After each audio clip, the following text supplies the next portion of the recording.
bed, which wasn't bad going for those turbulent times. The first man ever to die trying to escape from the tower did so in 1144, another household name, Griffith ap Llewellyn. Yeah, the very same. Griffith ap Llewellyn tried the old trick of tying the sheets together to escape, to make a rope, and they came undone, and he plunged to his death, watched by his family. So I hope you feel ashamed of yourself for that. So he died here as well.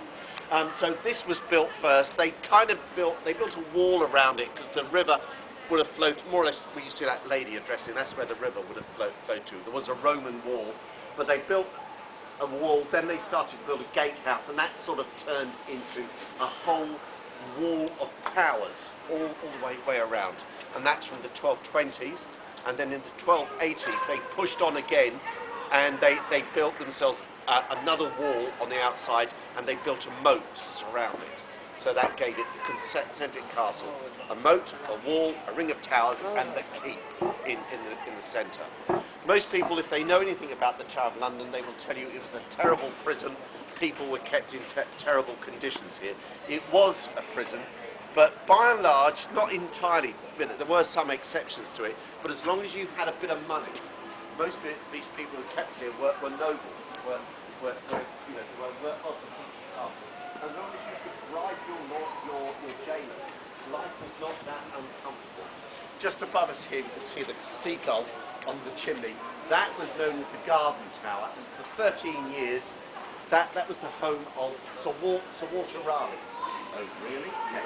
Raleigh was living there, and he was here for 13 years. He used to come out onto the battlements, and the ships in the upper pool of London would salute him. They used to look for him, smoking his pipe out here. He was also tutor to King James I's eldest son, who would come here for lessons from him. He wrote a history of the world whilst he was here. His son was born here, for heaven's sake. So as long as you had money, you could bribe it, life was not necessarily that unpleasant. And it certainly is not unpleasant for some of the most famous residents of the tower.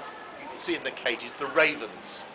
And the ravens, we're told, they've been kept here since the 17th century, when here in the White Tower, the astronomer royal was based. He had a huge telescope, brand new it was.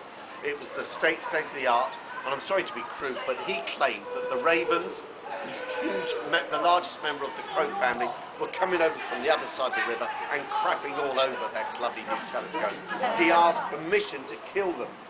He was granted that permission initially, but then the king was told that if the ravens ever left the Tower of London, that the building would crumble, the monarchy would vanish, and the British Empire would be no more. And the king said, keep the ravens.